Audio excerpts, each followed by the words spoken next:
그러면 팀장님이 생각하시기에 몇 살까지 일을 하실 수 있을 것 같으세요? 사실 죽을 때까지 하고 싶고요. 그렇죠. 누구나 다 희망하는 바입니다만.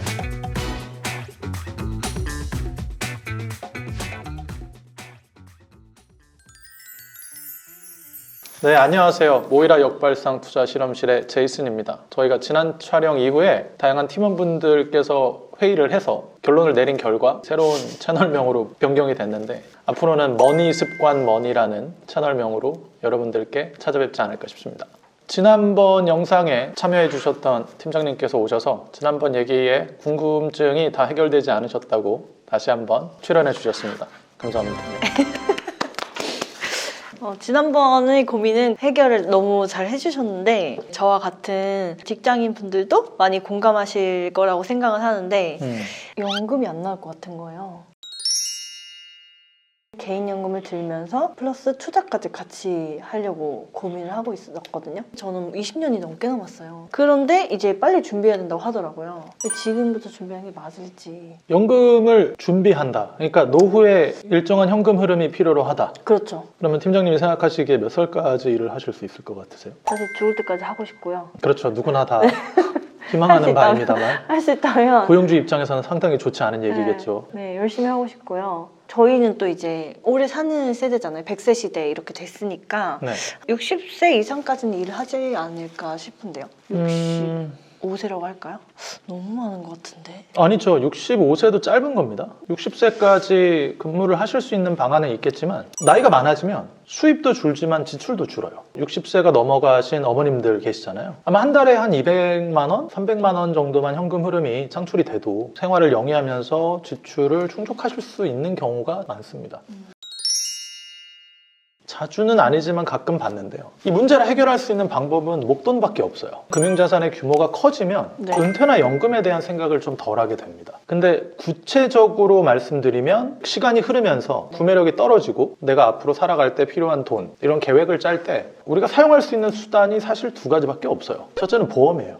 간단히 말해서 내가 죽으면 이렇게 내 자식한테 물려주겠다. 그래서 내가 있는 동안 다 쓰고 내 자식한테 물려줄 거 없고 내가 돌아가면 유산처럼 이제 남겨주는 거죠. 두 번째는 주식이에요. 누가 요즘 이런 밈 영상을 많이 만들더라고요. 10년 전에 카카오 주식을 들고 있었다면 지금 얼마가 됐을까? 맞아요. 왜 이걸 말씀드리는 거냐면 싸게 사서 비싸게 판다는 개념이 투자의 기본 상식이잖아요. 네. 그러면 쌀 때 사야 돼요. 그리고 아주 오래 기다리면 이 돈이 크게 뿰대요. 그걸 이제 복리 효과라고 하죠. 다른 것도 있어요. 대한민국의 직장인분들 중에 공통되게 느끼고 가장 많이 경험하고 계시는 게 미국 ETF예요. 미국 주식은 맨날 우상향한다 그러지 않습니까? 1년에 500만 원씩 뭐 한 10년 정도 불입을 했다고 치시죠. 어느 시점에 들어가느냐에 따라 다르지만 그러면 5천만 원의 미국 ETF를 샀을 때 뭐 그럴 일은 없겠지만 이게 2억까지 됐다고 쳐보자고요. 아까 말했던 것처럼 매년 돈을 모아가지고 이걸 불리고 이제 은퇴 어떻게 해야 되죠? 이 고민을 하는 것과 20년 뒤의 미래를 바라보고 한 5천만 원만 넣어놓고 한 10배 오르면 그걸로 나 은퇴하는 금융자산 만들지 뭐 이런 접근 방식도 있다는 거예요. 시간이 지나면서 돈이 불면 내 은퇴자산이 충분히 형성이 되고 그 돈이 생기면 매달 나한테 고정적인 현금 흐름이 필요가 없어지는 거예요. 금융자산이 상당히 모여있지 않으면 이런 구조를 할 수 없기 때문에 연금에 기대게 된다는 거예요. 근데 이걸 왜 말씀드렸냐면 시간이 지나면서 자산의 가치가 가장 빠르게 늘어나는 건 주식이고 목돈을 한 방에 얻을 수 있는 방법은 보험이 가장 확실하기 때문인 거죠. 지금 은퇴를 하는 거에 대해서 사람들이 되게 걱정이 많아요. 국민연금도 그렇고 맞아요. 고갈이 된다 안 된다. 첫째, 국민연금이 고갈될 일은 없을 겁니다. 그건 불가능해요. 되게 반전의 말씀을 해주시네요. 우리 국민연금 못 받을 거야. 막 진짜 저 돈도 막 안 흔들려고 하고 점점 줄어들고 있고 막 이렇게 얘기하잖아요. 그렇죠. 근데 사람들이 그렇게 불평을 한다는 건 전 되게 긍정적인 거라고 생각해요. 우리나라 그 헬스케어라고 하는 의료보험 시스템이 전 세계에서 가장 좋아요. 그러니까 그 시스템을 유지하기 위해서는 국민연금은 필수죠. 사람들이 아플 때는 이거에 대한 혜택을 느끼죠. 그렇죠. 근데 아무 사건도 없고 난 젊고 건강한데 이거 지금 납입하고 있으면 화날 거 아닙니까? 두 번째는 만약에 국민연금에 돈이 고갈되면요. 나라가 그 문제를 해결해 줄 겁니다. 우리나라 선진국이에요. 저 연금이 고갈된다는 이슈는 10년 전에도 있었고요. 8년 전에도 있었고 사람들이 소득이 줄어들면 불평이 나올 때 나오는 이야기들이에요. 실질 소득이 줄어들면.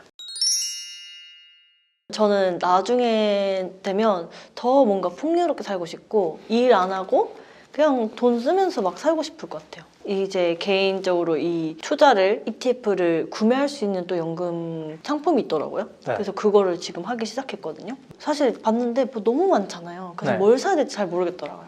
막 S&P 500 제일 유명한 거. 나스닥도 있겠죠. 네. 레버리지도 있고.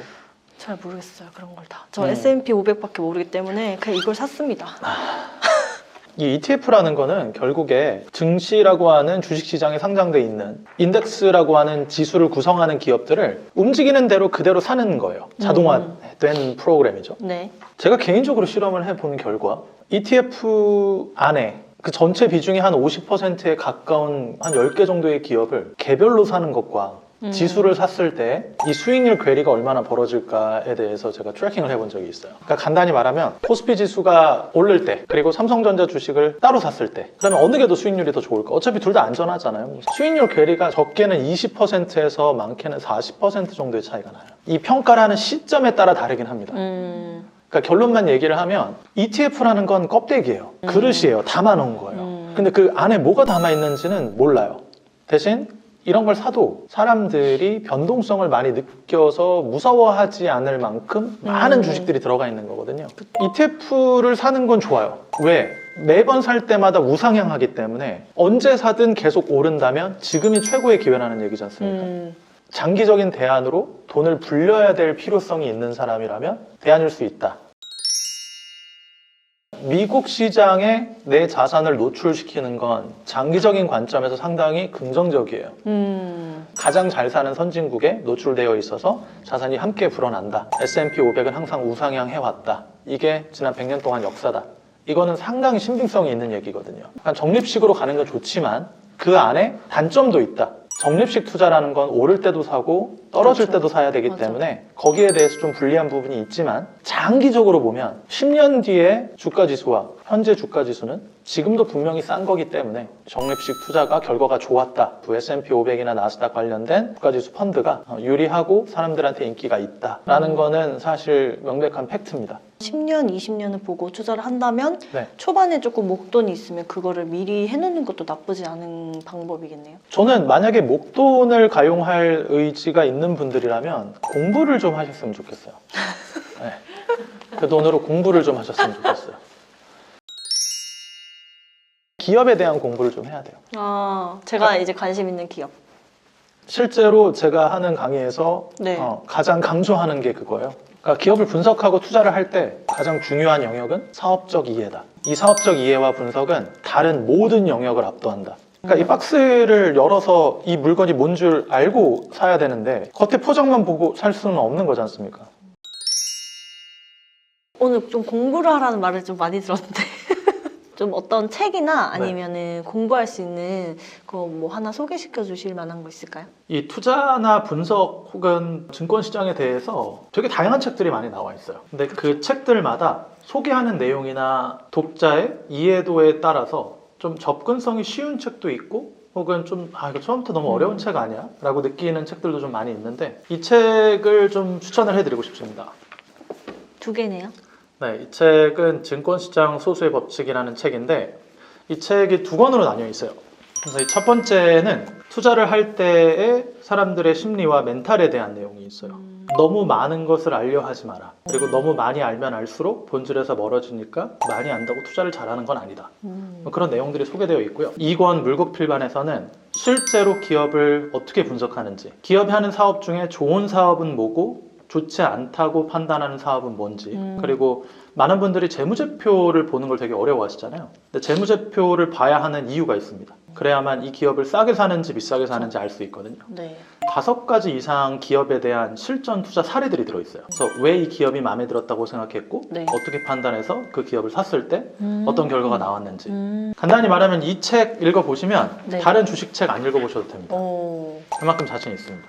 그럼 제가 기업을 공부를 하기 위해서는 꼭 먼저 읽고 가면 너무 좋겠네요. 뭐 앞으로 저희 채널 통해서 다양한 이야기 나눌 수 있을 때 기업을 어떻게 보고 해석하고 왜 알아야 되는지에 대한 내용도 한번 얘기할 기회가 올지도 모르니까요. 네. 네, 앞으로 공부 열심히 하시기 바랍니다.